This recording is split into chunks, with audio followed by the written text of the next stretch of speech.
এই যে বলে না যে জাতির কাণ্ডারি হবে অমুক তমুক, কেউ জাতির কাণ্ডারি হতে পারবে না। জাতির কাণ্ডারি যদি হতে চায় তাহলে মুসলিম যুবকরাই হতে পারবে ইনশাআল্লাহ।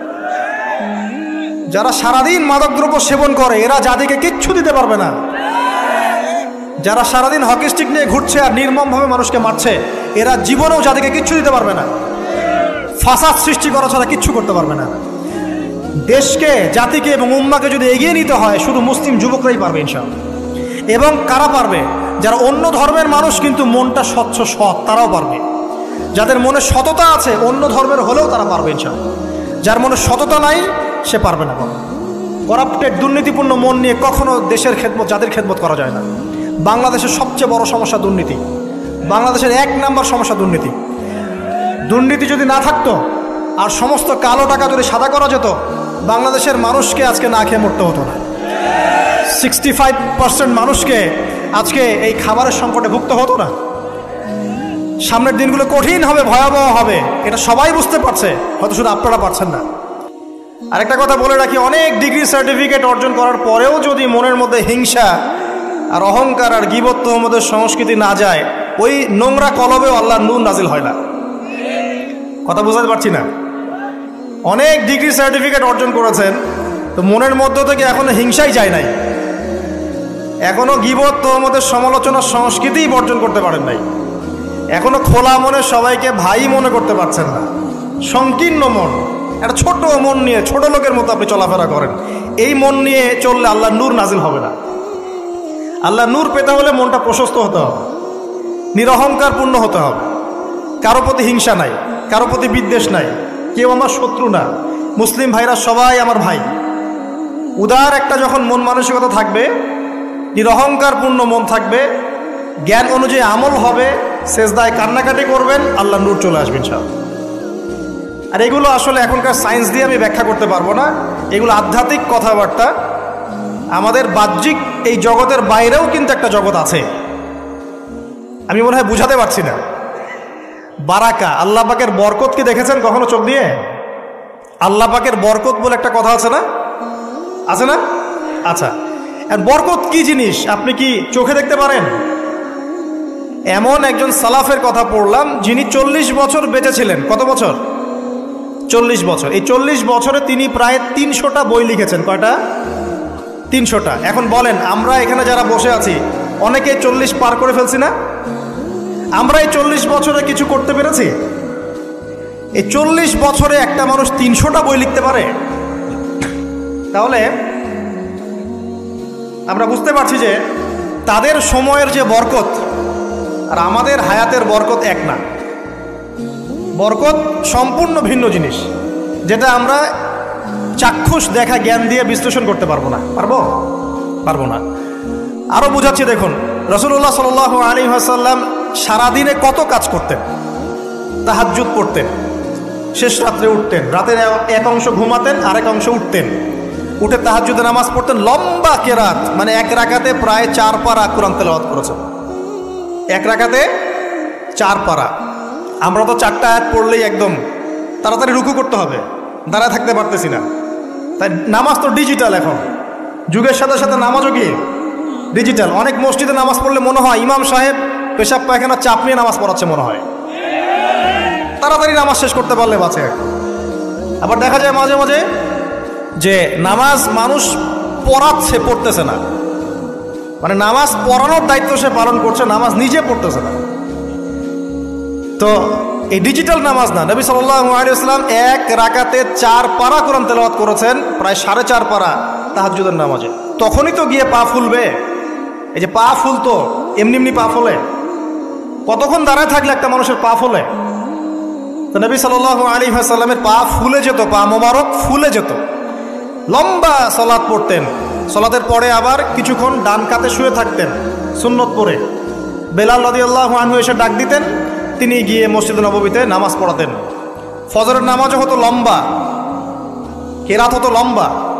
নামাজের পরে আবার সাহাবীদের সাথে কথাবার্তা বলতেন, দিনী বিষয়ে মোজাকারা করতেন।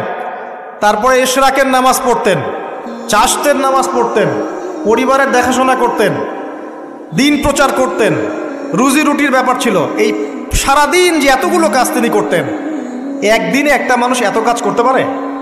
তো নবী সাল্লাল্লাহু আলাইহি ওয়াসাল্লামের জীবনের বরকত আমার জীবনের বরকত কি সমান? তাহলে বলেন, বরকত কি আমি চাক্ষুষ জ্ঞান দিয়ে প্রমাণ করতে পারবো? এরকম অনেক বিষয় আছে ইসলামে যেটা চাক্ষুষ জ্ঞান দিয়ে প্রমাণ করা যায় না। কবরের আযাব দেখেছেন? কেউ কি প্রমাণ করতে পারবে? আপনি কি ফেরেশতাকে দেখেছেন যারা এখন এখানে ঘিরে রেখেছে জায়গাটা? এই জায়গাটা কি ফেরেশতারা ঘিরে রাখে নাই? আল্লাহ রসুল কি সেই কথা বলেন নাই? কিন্তু আমরা কি প্রমাণ করতে পারবো এখন? আপনি চাক্ষুষ জ্ঞান দিয়ে পারবেন না। কবরের আযাব প্রমাণ করতে পারবেন না। স্বপ্ন মাঝে মাঝে দেখেন, সত্য হয় কি হয় না? মুমিনের স্বপ্ন সত্যি হবে কি হবে না? আখিরুজ জামানে মুমিনের স্বপ্ন বেশি বেশি সত্য হবে। তো সত্য স্বপ্নের কি ব্যাখ্যা দিবেন? কোনো ব্যাখ্যা নাই। আপনি কি জান্নাত জাহান্নাম দেখেছেন? দেখেন নাই। মিজান পুলসিরাত দেখেছেন? রূহ, আপনার শরীরে একটা রূহ আছে, আত্মা, এটা কি দেখেছেন? এখন এই যে বিষয়গুলো দেখা যায় না, আধ্যাত্মিকত্ব, বারাকা, আল্লাহর নূর, কবরের আযাব, পরকাল, ফেরেশতা, জিনজাতি, তো এগুলোকে আমরা তো বাহ্যিক জ্ঞান দিয়ে ব্যাখ্যা করতে পারবো না। পারবো? তাই বলে কি এগুলোর অস্তিত্ব নাই? বলেন, এগুলোর অস্তিত্ব আছে কি নাই? যদি এগুলোর অস্তিত্ব কেউ বিজ্ঞান দিয়ে প্রমাণ করতে চায়, পারবে? যুক্তি দিয়ে প্রমাণ করতে চাইলে পারবে? কোনো দর্শন দিয়ে প্রমাণ করতে চাইলে পারবে? পারবে না। তাহলে এখানে একটা বিষয় হচ্ছে, আল্লাহর পক্ষ থেকে যা নাজিল হয়েছে চোখ বন্ধ করে বিশ্বাস করতে হবে। এখন এই চোখ বন্ধ করে বিশ্বাস করলে পরে মানুষ আপনাকে বলবে ধর্মান্ধ। কি বলবে? এবং ইসলামের এই মৌলিক বিষয়গুলোকে যদি আপনি চোখ বন্ধ করে মেনে চলেন, এখনকার বিশ্বের মানুষ আপনাকে বলবে আপনি মৌলবাদী। এখন আপনি বলেন, ইসলামের মৌলিক বিষয়গুলোকে মেনে না চললে কি কেউ মুসলিম হতে পারবে কি না? পারবে? তাহলে পরিপূর্ণ মুসলিম হতে হলে আমাকে মৌলবাদী হতে হচ্ছে কি না? আমি এটা দিয়ে কি বুঝাচ্ছি? বুঝাচ্ছি আল্লাহ পাকের নাজিল করা প্রতিটা বিষয়কে চোখ বন্ধ করে মানতে হবে। কিছু বিষয় আমার বুঝে আসবে, কিছু বিষয় আমার বুঝে নাও আসতে পারে। এখন যতগুলো বিষয় বললাম, একটাও কি ব্যাখ্যা করতে পারবেন? কিন্তু এগুলো আপনাকে মানতেই হচ্ছে, কারণ আপনি মুসলিম। আল্লাহ বলেছেন, রাসূল বলেছেন, আমি মেনেছি। এখন আমার জ্ঞান কি আল্লাহ এবং তার রাসূলের জ্ঞানের চেয়ে বেশি না কম? এই পুরো মহাবিশ্ব যিনি পরিচালনা করছেন তার জ্ঞান বেশি না আমার জ্ঞান বেশি? এই পুরো মহাবিশ্বের শত কোটি গ্যালাক্সি আছে, এক একটা গ্যালাক্সিতে হাজার হাজার সৌরজগৎ আছে। এরকম শত সহস্র গ্যালাক্সি নিয়ে একটা আসমান গঠিত হয়। এরকম 7টা মহাদেশ আছে, সাতটা মহাবিশ্ব আছে। এই 7 মহাবিশ্বের উপরে আছে কুরসি, ওয়াসিআ কুরসিয়ুহুস সামাওয়াতি ওয়াল আরদ। তার উপরে আছে মহাসাগর, যার গভীরতা 500 বছরের পথ। তার উপরে আছে আল্লাহ রাব্বুল আলামিনের আরশে আজিম। আর আল্লাহ রাব্বুল আলামিন এই আরশের উপর সমুন্নত। সেই মহান আল্লাহকে আমরা বলি আল্লাহু আকবার। কি বলি? এই যে আল্লাহু আকবারের মর্ম বুঝলেন? এখন এই বিশাল সত্তা আল্লাহু আকবার, আল্লাহ পাক সবচেয়ে বড়, এই সর্বোচ্চ সত্তার জ্ঞান বেশি না আমার জ্ঞান বেশি? তার পক্ষ থেকে যখন কোরআন এবং হাদিস নাজিল হচ্ছে, আমাকে তো চোখ বন্ধ করেই মানতে হবে, নাকি আমি যুক্তি দিব? হ্যাঁ, কিছু বিষয় আমার বুঝে আসবে, কিছু বিষয় আমার বুঝে নাও আসতে পারে। কিছু বিষয় আমি সায়েন্স দিয়ে প্রমাণ করতে পারবো, কিছু নাও পারতে পারি। কিছু আমি দর্শন দিয়ে প্রমাণ করতে পারবো, কিছু নাও পারতে পারি। যেগুলো পারছি না সেগুলো আমার বা আমাদের জ্ঞানের সীমাবদ্ধতা। কথা কি বুঝতে পারছেন? এটা আল্লাহ পাকের জ্ঞানের বা আল্লাহ পাকের ওহির কোনো ত্রুটি নয়। আল্লাহর ওহির কোনো ত্রুটি আছে? এটা আমার জ্ঞানের সীমাবদ্ধতা। আসেন সামনে যাই। যে কথাটা বলতে গিয়ে এদিকে আসলাম, দেখুন এমন অনেক বিষয় আছে যেগুলো আমরা খালি চোখে ব্যাখ্যা করতে পারবো না। আমরা যে যুগটাকে আইয়ামে জাহিলিয়াত বলছি, ওই যুগটাতে যে সমস্যাগুলো ছিল, যে পাপগুলো ছিল, সেগুলো এখনকার বিশ্বে আরও অনেক উঁচু লেভেলে বিরাজ করছে। যেমন এই যে আপনারা বললেন, একটা পাপ ছিল শিরক। সরাসরি মূর্তি পূজা বলছি না, আমরা বলছি কি শিরকের পাপ ছিল। ওই আইয়ামে জাহিলিয়াতের মানুষগুলো শিরকের পাপে নিমজ্জিত ছিল। তারা শুধু মূর্তির পূজাই করতো এমনটা নয়, তারা কবরেরও পূজা করত, তারা মৃত মানুষেরও পূজা করত, তারা কেউ কেউ নাস্তিকতায়ও বিশ্বাসী ছিল। সূরা মুমিনুন পড়লে দেখবেন তাদের মধ্যে একটা আকীদা ছিল, ইন হিয়া ইল্লা হায়াতুনা দুনিয়া নামুতু ওয়া নাহয়া। কাফেররা বলতো যে আমরা এই পৃথিবীতে জন্মেছি, এখানেই আমরা জন্মাবো, এখানেই মারা যাব। ওয়া মা নাহনু বিমাবউসিন, আমাদেরকে পুনরুত্থিত করা হবে না। এই পরকালের কনসেপ্টে তারা বিশ্বাস করতো না। তো এরকমও লোক ছিল, শুধু যে লাত, ওজ্জা, হবল, মানাত এগুলোর পূজা করতো তাই নয় বিষয়টা। এখানে কবর পূজাও ছিল, এখানে আপনার মৃত মানুষের পূজাও ছিল, এখানে গাছপালা, চন্দ্র, সূর্য, নক্ষত্রের পূজাও ছিল, আবার নাস্তিকতাও ছিল। এক কথায় আইয়ামে জাহিলিয়াতের সবচেয়ে বড় পাপ ছিল শিরক। কথা কি বুঝতে পারছেন ভাই? আচ্ছা, না বুঝলে বলবেন, শেষে গিয়ে প্রশ্ন করবেন ইনশাআল্লাহ, সমস্যা নাই। তাহলে প্রথম যে পাপটার কথা বললাম সেটা কি? শিরক। এখন একটু এই 1400 বছর পরে চলে আসে, চলে এসে দেখেন এখনকার সমাজের দিকে তাকান, এখনকার মুসলিম রাষ্ট্রগুলোর দিকে তাকান, আর পুরো বিশ্বের দিকে তাকান। সবচেয়ে বড় সমস্যাটা কি বলেন? সবচেয়ে বড় সমস্যা কি শিরক নয়? আচ্ছা, মুসলিমরা কি এখন অনেকেই কবর পূজা করে না?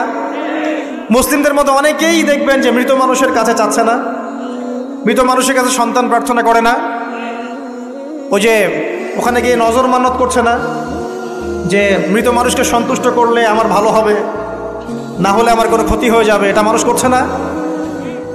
মুসলিমদের মধ্যে বহু মানুষ আল্লাহর হালালকে হারাম করছে না, আল্লাহর হারামকে হালাল করে নিচ্ছে না, এটাও কিন্তু শিরক। আপনি কি জানেন যে আল্লাহর হালালকে হারাম করলে শিরক হয়? আল্লাহর হারামকে হালাল করলে শিরক হয়। সুদ হালাল না হারাম? না, সুদ তো ফরজ। সুদ হালাল না হারাম? সুদ তো এখনকার বিশ্বে ফরজ। সুদ ছাড়া এই বিশ্ব চলবে না।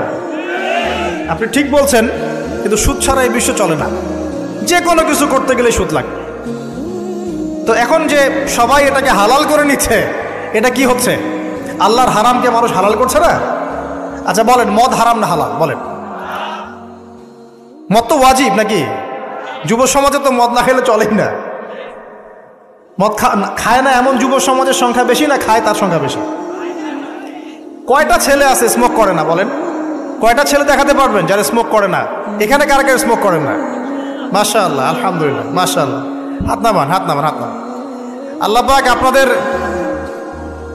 রক্তে এবং মাংসে বরকত দান করুন, দোয়া করি। যদি আপনি কোনো কমিউনিটির মধ্যে দেখাতে পারেন যে তারা মাদক থেকে দূরে আছে, তারা শুধুমাত্র ইসলামিক কমিউনিটি, অন্য কোনো কমিউনিটি না। যদি আপনি মাদক মুক্ত কোনো ক্যাম্পাস দেখাতে পারেন, সেটা হবে মাদ্রাসা। যদি পর্ন মুক্ত ক্যাম্পাস দেখাতে পারেন, দেখাতে হবে মাদ্রাসাকে। এখানে বিষয়টা হচ্ছে, যারা ইসলাম প্র্যাকটিস করে, কোরআন এবং সুন্নাহর বুঝ যাদের মধ্যে আছে, যাদের মধ্যে আল্লাহর ভয় আছে, এরা কখনো সুদ খাবে? এরা কি মদ খাইতে পারবে? পারবে না। ইনশাআল্লাহ আপনারা কি জেনা করতে পারবেন? আল্লাহ পাক আপনাদেরকে ঈমান আমলের উপর অটুট রাখুন, আমিন। যে কথাটা বলছি, কেউ যদি আল্লাহর হালালকে হারাম করে নেয়, আর কেউ যদি আল্লাহর হারামকে হালাল করে ফেলে, এটাকে কিন্তু শিরক বলা হয়। এই বিশ্বে কি এই সমস্যা নাই? বুঝেন না এই সমস্যা আছে কি নাই? আছে। সামনে আগান। এই বিশ্বের শিক্ষা ক্ষেত্রগুলো দেখবেন, এই শিক্ষা ক্ষেত্রগুলোর মধ্যে নাস্তিকতার শিক্ষা বাড়ছে না কমছে? বাড়ছে।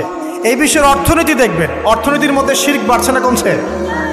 এখানে আপনাকে সুদ নিতে হচ্ছে, এখানে আপনাকে আল্লাহর নাজিলকৃত ইকোনমি বাদ দিয়ে পশ্চিমাদের নাজিলকৃত ইকোনমি বহন করতে হচ্ছে। এটাও এক প্রকার কুফরি। আরও সমস্যা আছে। এই বিশ্বের ওয়ার্ল্ড অ্যাফেয়ার্সের দিকে তাকাবেন, দেখবেন বিশ্বের কয়টা জায়গা আপনি আমাকে দেখাতে পারবেন যেখানে মুসলিমদের মধ্যেও আল্লাহ রাব্বুল আলামিনের নাজিলকৃত বিধান দিয়ে বিচার ফয়সালা হচ্ছে? কয়টা দেখাতে পারবেন? তো যেখানে আছে খুব স্বল্প পরিসরে। পুরো বিশ্বের অবস্থা আজকে এমন। পর্নোগ্রাফি হালাল না হারাম? পশ্চিমা সংস্কৃতির মধ্য দিয়ে এটা সারা বিশ্বে ছড়িয়ে দেওয়া হয়েছে। মানুষ এখন এটাকে available part of our life এটা মনে করছে, common part of our life. পর্দা হালাল না হারাম? বলেন, পর্দা না করাটা হারাম না হালাল? আচ্ছা, এখন দেখেন, মিডিয়া বলেন, প্রিন্ট মিডিয়া বলেন, ইলেকট্রনিক মিডিয়া বলেন, বিভিন্ন প্রযুক্তিগত উন্নয়নের মধ্য দিয়ে নগ্নতাকে প্রমোট করা হচ্ছে কি হচ্ছে না? বলেন, হচ্ছে কি হচ্ছে না? এখন কি কাপড় খোলার দিকে মানুষ বেশি আগ্রহী না পরার দিকে? দেখবেন ইসলামের বুঝ যাদের মধ্যে নাই, এরা কাপড় খুলতে চাচ্ছে এখন। আর আমি আপনাদেরকে বলি, আগের লেকচারগুলোতেও বলেছি, এই পুরো মহাবিশ্বে আমাদের বাবা আর মা আদম এবং হাওয়া আলাইহিমুস সালাম, তাদের গা থেকে পোশাকটা খুলে ফেলেছিল কে জানেন? কে? ইবলিস যখনই তারা গাছের কাছে গেলেন তখন কি হলো? ফালাম্মা যাকাশ শাজারা বাদাত লাহুমা সাওয়াতিহিমা, যখনই তারা গাছের কাছে গেলেন তাদের কাপড় খুলে পড়ে গেল। তাহলে পুরো মহাবিশ্বে আমাদের পিতামাতাকে নগ্ন করে দিয়েছে কে? ইবলিস, শয়তান। তাহলে এখন পৃথিবীতে যারা মুসলিমদেরকে বা অমুসলিমদেরকে, পুরো মানবতাকে যারা নগ্ন করতে চাচ্ছে, এরা কার এজেন্ট? এরা কার এজেন্টটা বাস্তবায়ন করছে? এটা কি বুঝতে বাকি থাকে? আমি কথাগুলো বানিয়ে বলি নাই, সূরা আরাফ পড়েন, দেখবেন সব লেখা আছে। আসেন, এক কথায় বলতে চাচ্ছি, ওই সময়কার যে শিরকটা শুধুমাত্র মক্কায় সীমাবদ্ধ ছিল, এখনকার শিরকটা গ্লোবালাইজেশন হয়েছে, পুরো দেশে দেশে দেশে শিরক ছড়িয়ে পড়েছে। আসেন, ওই সময় আরেকটা বড় পাপ ছিল, যেটা এই যে এক ভাই বলল, সেটা হলো রিবা। রিবা, রিবা মানে কি? সুদ। রিবা মানে সুদ, জানেন তো? আর সুদ তো ফরজ, নাকি ভাই? আচ্ছা, এমন কোনো গ্রাম নাই বাংলাদেশে যেখানে সুদ নাই, আর বিশ্বের এমন কোনো দেশ নাই যেখানে সুদ নাই।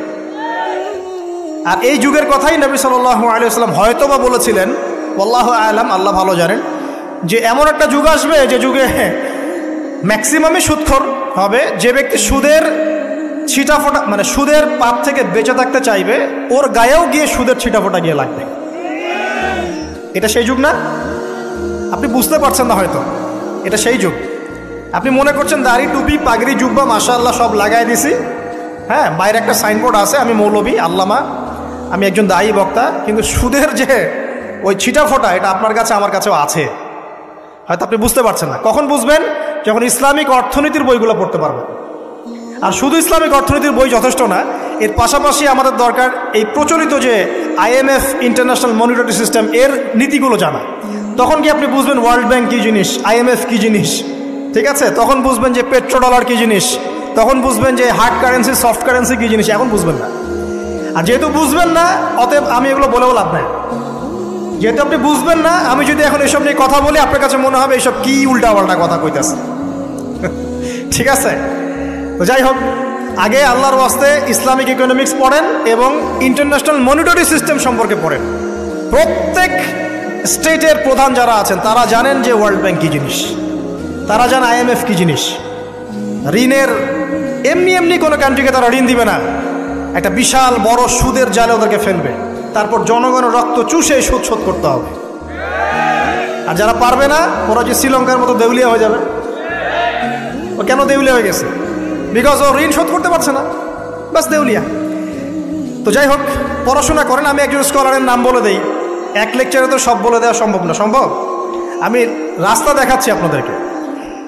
আপনারা আল্লামা তকি উসমানীর বইগুলো পড়েন, নাম শুনেছেন? আচ্ছা, নাকি এখন বলবেন যে উনি তো হানাফি মাযহাবের, আমি তো আহলে হাদিস পড়বো না, এটা বলবেন নাকি? আল্লামা তকি উসমানী এই বিশ্বের সবচেয়ে বড় আলেমদের একজন। আল্লামা তকি উসমানী এই বিশ্বের সবচেয়ে রিনাউন্ড আলেমদের একজন। তার ইসলামিক অর্থনীতির যে পুরো সিরিজ আছে, আল্লাহর ওয়াস্তে বাসায় কিনে একবার পড়ে দেখেন অর্থনীতি কী জিনিস, আপনি কিসের উপর দাঁড়িয়ে আছে। পড়া যাবে না ইনশাল্লাহ? আপনি তাকে ভালো যদি নাও বাসেন, তাও পড়ে দেখেন। মনে করেন আপনি একটা কমিউনিটির মধ্যে আছেন, বা একটা সংগঠনে আছেন, বা একটা ঘরানার মধ্যে আছেন, তাহলে কি অন্য ঘরানার বইপত্র পড়া যাবে না? হারাম হয়ে গেছে নাকি? এই যে সংকীর্ণ মানসিকতা থাকলে ভাই হেদায়েত পাওয়া যাবে না। আর আপনি যে মনে করছেন আমি একদম হকের উপর আছি, আপনি সঠিক পথে আছেন ঠিকই, তবে এটা সঠিক ভুল পথ। কথা বুঝতে পারছেন না? আপনি মনে করছেন যে আমি একদম চূড়ান্ত সঠিক বিষয়ের উপর আছি। হ্যাঁ, আপনি সঠিক বিষয়ের উপর আছেন ঠিকই, বাট আপনি সহি একটা ভুল পথে আছেন। এটা বুঝবেন পরে, যখন জ্ঞানের পরিধি বাড়তে থাকবে, তখন বুঝবেন যে সহি পথ কোনটা, সহি ভুল পথ কোনটা। মুসলিমদের মধ্যে ফাটল সৃষ্টি করে জান্নাতে যাওয়া যায় না। যায়? পুরো মুসলিমরা একটা উম্মাহ, এবং যারাই মুসলিম উম্মার মধ্যে ফাটল সৃষ্টি করতে চায়, এরা উম্মার বন্ধু নয়, শত্রু। মুসলিম উম্মার মধ্যে কোনো ফাটল সৃষ্টি করবেন না। সবার মাঝখানেই হৃদ্যতা, ভালোবাসার বন্ধন থাকবে। যদি বিভিন্ন ধর্মের মানুষ একসাথে বসবাস করতে পারে একটা দেশে, তাহলে বিভিন্ন তরিকা এবং মাযহাবের মানুষও একসাথে থাকতে পারবে একটা দেশে ইনশাআল্লাহ। আমরা আমাদের মাঝে ইখতিলাফি বিষয় থাকতে পারে, কিন্তু দিন শেষে আমরা সবাই মুসলিম ইনশাআল্লাহ। দিন শেষে ইসলামের জন্য দাঁড়াতে হলে দল, মত, মাযহাব, তরিকা নির্বিশেষে সবাই একসাথে দাঁড়াবে ইনশাআল্লাহ। আল্লাহ পাক আমাদের হৃদয়টাকে প্রশস্ত করুন, আমিন। জাহেলিয়াতে 2 নম্বর সমস্যা ছিল রিবা। এই রিবা সম্পর্কে আগে বলি যে এখন আল্লাহ পাক কি বলেছেন। আল্লাহ পাক বলছেন যে ইয়ামহাকুল্লাহুর রিবা ওয়া ইউরবিস সাদাকাত। আপনি যদি দান সদকা করেন, যাকাত দেন, যাকাত ভিত্তিক অর্থনীতি চালু করেন, আল্লাহ পাক আপনার সম্পদকে বাড়িয়ে দিবেন ইনশাআল্লাহ। আর আপনি যদি রিবার মধ্যে যান, আল্লাহর বক্তব্য হচ্ছে, এটা আমার কথা না, আল্লাহ পাক বলছেন আপনার সম্পদ সংকুচিত হয়ে আসবে। এখন আপনার ডিসিশন, আপনি কি করতে চান করতে পারেন, আমাদের কিচ্ছু বলার নেই। লাকুম দীনুকুম ওয়ালিয়া দিন, আপনার বুঝ আপনার, আপনার দিন আপনার, আমার দিন আমার। আল্লাহ বলছেন ফাযাক্কির ইন্নামা আনতা মুযাক্কির, উপদেশ দাও তুমি, তুমি উপদেশ দাতা। লাস্তা আলাইহিম বিমুসাইতির, কারো প্রতি তুমি দারোগা নও। আল্লাহ বলছেন আপনি সুদে থাকলে সম্পদ সংকুচিত হবে, যদি ছেড়ে দেন, যাকাত দেন, ব্যবসা ভিত্তিক ইকোনমি চালান, আপনার সম্পদ বাড়বে ইনশাআল্লাহ। কি করবেন, ডিসিশন কার? আপনার। আল্লাহ পাক বলছেন ইয়া আইয়ুহাল্লাযীনা আমানু, হে মুমিনগণ, ইত্তাকুল্লাহ। শোনেন ভাই, আল্লাহ বলছেন ইত্তাকুল্লাহ, তোমরা আল্লাহকে ভয় করো। ওয়া যারু মা বাকিয়া মিনার রিবা, সুদের অবশিষ্ট সব অংশ ছেড়ে দাও, সুদের অবশিষ্ট সব টাকা ছেড়ে দাও। ওয়া ইল্লা ইন কুনতুম মুমিনিন, যদি প্রকৃতপক্ষেই তোমরা মুমিন হয়ে থাকো তাহলে ছেড়ে দাও। ওয়া ইল্লাম তাফআলু, যদি তোমরা না করো। কে বলছেন? আল্লাহ। যদি তোমরা এটা না করো তাহলে আল্লাহ কি বলছেন? ফাআযানু বিহারবিন মিনাল্লাহি ওয়া রাসূলিহি, আল্লাহ এবং তার রাসূলের সাথে যুদ্ধের ঘোষণা শুনে রাখো। এটা কার কথা? এখন আপনি যদি চান আল্লাহর পক্ষে যুদ্ধ করতে পারেন, আপনি চাইলে আল্লাহ এবং তার রাসূলের বিপক্ষেও যুদ্ধ করতে পারেন। আপনাকে কি বাধা দিবে? দিবে না। ডিসিশন কার? ডিসিশন আপনার। নবী সাল্লাল্লাহু আলাইহি ওয়াসাল্লাম আরও বলেছেন যে, আপনারা জানেন হাদিসটা, নতুন কোন হাদিস বলছি না, আপনারা জানেন, প্রত্যেক আলেম জানেন, প্রত্যেক মাযহাবের ইমাম জানেন। কি সেটা? যে সুদের পাপের 70 বা 73টা শাখা আছে। কয়টা? 73 বা 70টা শাখা আছে। তার সবচেয়ে নিম্ন শাখা হচ্ছে নিজের মাকে বিয়ে করা।